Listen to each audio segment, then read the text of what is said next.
I was fortunate enough to have a great phone call with a good friend of mine, Coleman, where we discuss a lot of key aspects to the throw. Although I wasn't able to capture the audio from today, I still would like to share some of those concepts with you all and touch on some of the sources that demonstrate these qualities best in my mind.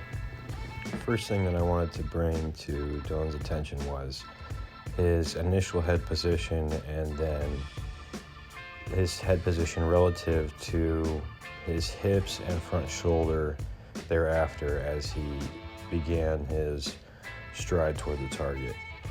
So you can see that there's a kind of a head posture where that right eye is below the left rather than the eyes nearly matching the plane that the arm is going to be coming through on. And in this way, this is going to promote more weight getting into the ball of the foot prematurely and induce premature rotation, as well as the inability to resist rotation later on downstream. And that ultimately keeping the head back is essential to loading the hips and getting the front shoulder on the third base side of the head or closed, getting the scap to the target so that you can keep that front side closed once you bring the front arm down and the hips begin to rotate. And further, that allowing the head to drift toward third and to tilt in a way that will bring weight into the balls of the feet early, that then a compensatory move is going to have to be made with the head back toward first, inducing a degree of fly out with the arm and not allowing it to work tight by the head so that it can get out in front of the body.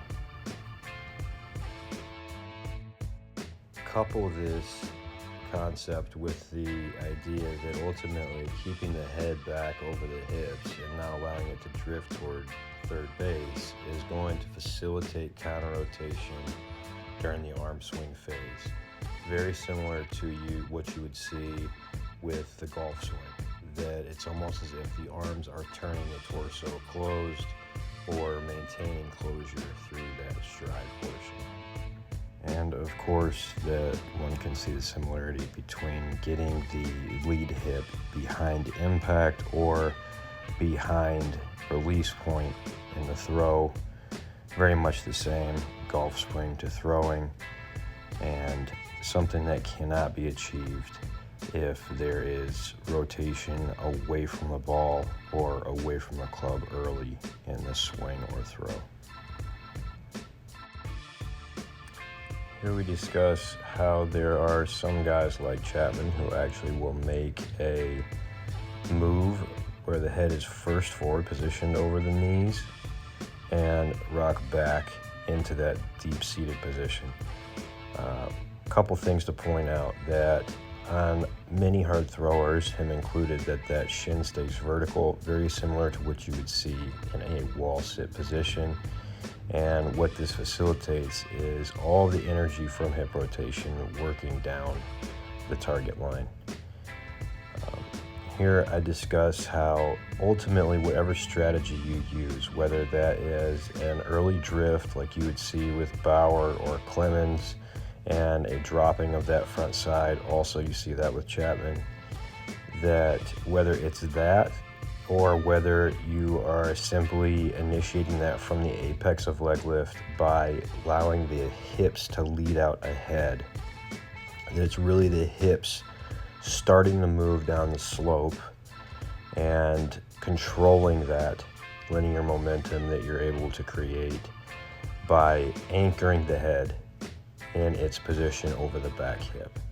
That if forward head movement is made, then it's going to feel as if you're rushed going into foot strike. If no movement from the hips is made toward the target, then ultimately we're going to feel stuck. That's kind of the feeling where you'll have guys describe not being able to get out of the back leg.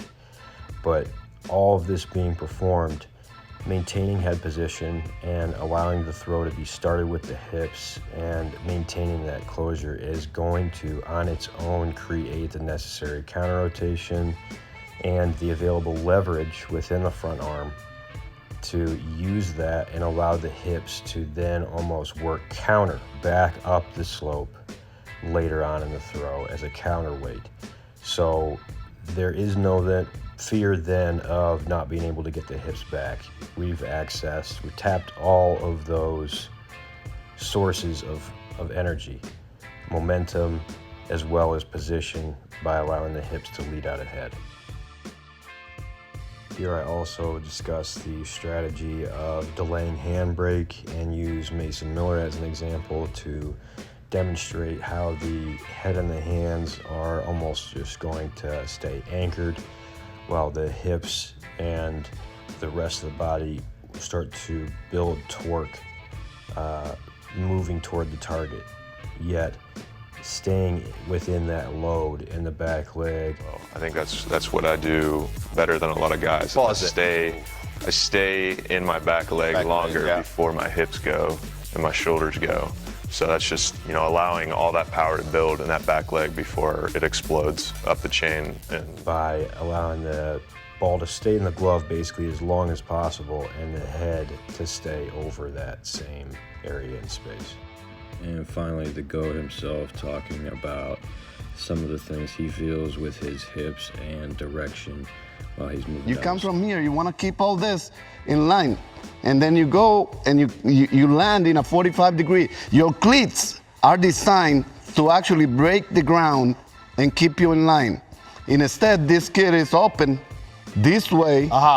When it goes that way, this goes, and this gets exposed and doesn't have the time to get properly on top like it should. He gets down here, so all the stress and pronating that arm to bring the ball over, that's what causes the stress in the ligaments in here. What about the... Did it matter what you led with? Tree, standing tall and fall, or did you drive with your lower half? It's a combination. The first thing I wanted to do was give you my hips. Okay. The stripe of my pants going forward. Boom. Got it.